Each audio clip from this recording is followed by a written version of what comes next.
सोयरे वनचरे. जगद्गुरू संत तुकाराम महाराजांनी त्यांच्या अभंगातून हा संदेश दिलाय आणि आज त्याची आठवण येण्याचं कारण म्हणजे नाशिकमधील तपोवन भागात जे काही सुरू आहे त्या संदर्भात बोलण्यासाठी हा व्हिडिओ. नाशिकमधील तपोवन भागात 1825 झाडं आहेत आणि त्या 1825 झाडांमधून अनेक झाडं ही चिन्हांकित करण्यात आली आहे आणि त्या झाडांना तोडण्याचा प्रस्ताव हा पालिकेने मांडलाय. तर त्याचं झालं असं की नाशिकमध्ये सिंहस्थ कुंभमेळा पार पडतोय आणि त्या कुंभमेळ्यासाठी साधारणतः 4 लाख साधू महंत हे नाशिकमध्ये येणार आहेत. हा कुंभमेळा दर 12 वर्षांनी नाशिकमध्ये पार पडतो. तर यावर्षी 4 लाखांचा अंदाज व्यक्त करण्यात येतोय फक्त साधू महंतांचा आणि त्या साधू महंतांना राहण्यासाठी साधुग्राम नगरी वसवण्यात येते आणि त्या साधुग्राम नगरी वसवण्यामध्ये प्रशासनाने 54 एकर त्यांची स्वतःची जागा ही देऊ केली आहे आणि त्यामधूनच हा वृक्षतोडीचा वाद निर्माण झालाय.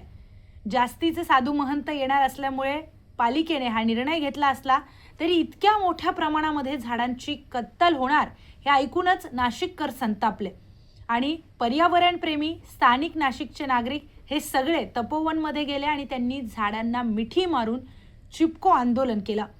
एकही झाडाला हात लावू देणार नाही अशी भूमिका ही नाशिककरांनी घेतली. हा राग, हा संताप उफाळून येणं साहजिक का आहे? कारण एकीकडे महाराष्ट्रात, मुंबईमध्ये आपण बघतोय AQI हा वाढत चाललाय, हवेची गुणवत्ता ही घसरत चालली आहे आणि त्याचा त्रास स्थानिक नागरिकांना मोठ्या प्रमाणात सहन करावा लागतोय.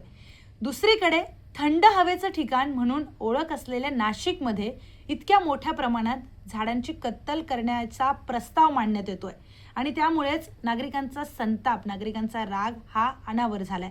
या सगळ्यांमध्ये विरोधक देखील संतापले आहेत. या सगळ्यांमध्ये सिने जगतातील अभिनेते सयाजी शिंदे यांची देखील प्रतिक्रिया आली आहे. त्यांनी देखील सांगितलंय की एक झाड वाचवण्यासाठी आम्ही 100 जण तिथे उभे राहू आणि आम्ही 100 जण त्या एक झाडासाठी जीव देऊ अशी प्रतिक्रिया त्यांनी दिली आहे.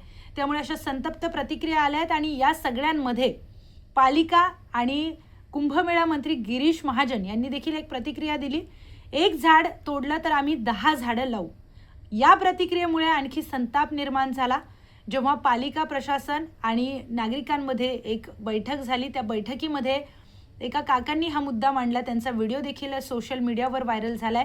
ते म्हणाले, एका झाडाच्या बदल्यात 10 झाडं जर तुम्ही लावणार असाल, ते झाडं लावण्यासाठी तुमच्याकडे जर जागा आहे तर मग त्याच जागेवर साधू महंतांच्या राहण्याची व्यवस्था करा.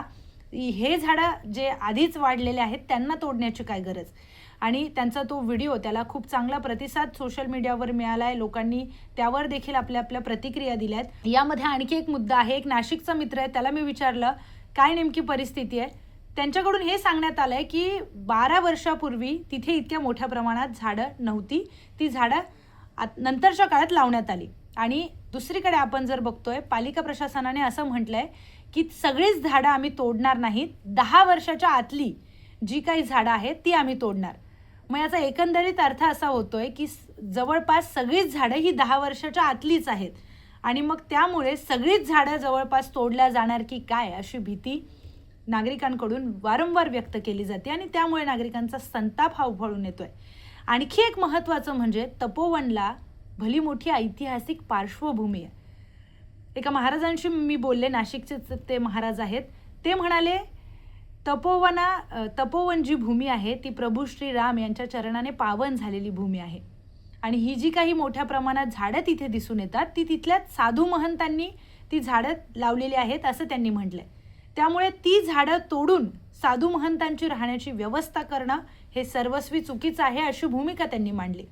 फोनच्या माध्यमातून त्यांनी त्यांची प्रतिक्रिया मला दिली. तेव्हा ते सांगत होते की हिंदू धर्मात झाडांना, वृक्षांना आपण पूजा करतो, त्यांच्यामध्ये सुद्धा आपण देव बघतो. मग जर असं असेल तर कुंभमेळ्यासाठी इतक्या मोठ्या प्रमाणात झाडं तोडण्यासाठी आमचा विरोध आहे अशी त्यांनी स्पष्ट भूमिका घेतली आहे. आणि या सगळ्यांमध्ये सोशल मीडियावर असेल किंवा पर्यावरणप्रेमी असतील, नाशिककर असतील, यांनी देखील आंदोलन केलंय. ते रस्त्यावर आलेले आहेत आणि एकही झाडाला धक्का लागू देणार नाही, एकही झाड आम्ही तोडू देणार नाही अशी भूमिका त्यांनी घेतली आहे. या सगळ्यांमध्ये या विषयावर जेव्हा मी अभ्यास करत होते त्या विषयावर मध्ये छत्रपती शिवाजी महाराजांचा एक संदर्भ मला एका आमच्या वरिष्ठांनी दिला. ते म्हणाले छत्रपती शिवाजी महाराजांच्या काळात त्यांनी स्पष्ट आदेश दिलेले होते त्यांच्या सैन्यांना की जिथे कुठे तुम्ही राहत असाल तिथे सरपणासाठी अतिरिक्त लाकडं वापरू नका आणि झाडं तोडू नका. जितकी गरज असेल तितक्याच प्रमाणामध्ये सरपणासाठी तुम्ही लाकडं वापरा आणि शेतकऱ्यांच्या काडीमोडीलाही हात धक्का लागता कामा नये याची पुरेपूर काळजी तुम्ही घ्या.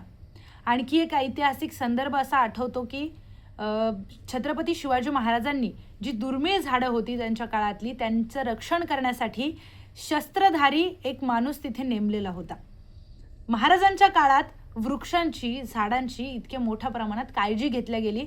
त्यांच्या काळात ते ओळखून होते की वृक्ष आणि झाडं वाचवणं किती गरजेचं आहे. आताची परिस्थिती अतिशय भयावह आहे. देशाच्या राजधानीपासून महाराष्ट्राच्या राजधानीपर्यंत AQIचं हे संकट येऊन ठेपलेलं असतानाच त्याच वेळी महाराष्ट्रातील एका भागामध्ये एका शहरामध्ये वृक्ष तोडण्याची भाषा महापालिकेकडून करण्यात येते. आता साधू महंतांसाठी पर्यायी व्यवस्था महापालिका करू शकणार नाही का हा प्रश्न इथे उपस्थित केला जातोय वारंवार नागरिकांकडून. झाडं तोडणं टाळता येणार नाही का हा देखील प्रश्न नागरिकांकडून उपस्थित केला जातोय. स्थानिक नागरिक असतील किंवा सोशल मीडियावरचे युजर्स असतील यांच्याकडून हा प्रश्न उपस्थित केला जातोय. त्यामुळे महापालिकेला देखील हा प्रश्न आहे आणि कुंभमेळा मंत्री गिरीश महाजन यांना देखील हा प्रश्न उपस्थित केला जातोय नागरिकांकडून की झाडं तोडणं टाळता येणार नाही का. वृक्षतोडीमुळे वेगवेगळ्या शहरांमधली परिस्थिती आता सध्या काय झाली आहे हे आपल्या सगळ्यांनी पाहिलेलं आहे. बँगलोरसारख्या शहरामध्ये पिण्यासाठी पाणी नाही आहे. दिल्लीसारख्या शहरामध्ये AQI वाढत चाललाय, मुंबईसारख्या शहरामध्ये वाढत चाललाय आणि असं सगळं असताना नाशिकमध्ये इतक्या मोठ्या प्रमाणात केली जाणारी वृक्षतोड ही टाळता येणार नाही का हा प्रश्न इथे नागरिक उपस्थित करतायत. आपल्याला या सगळ्या प्रकरणाबद्दल काय वाटतंय कमेंटमध्ये आपलं मत आम्हाला नक्की कळवा आणि हा व्हिडिओ जास्तीत जास्त शेअर करा आणि अधिक माहितीसाठी पाहत रहा न्यूज 18 लोकमत.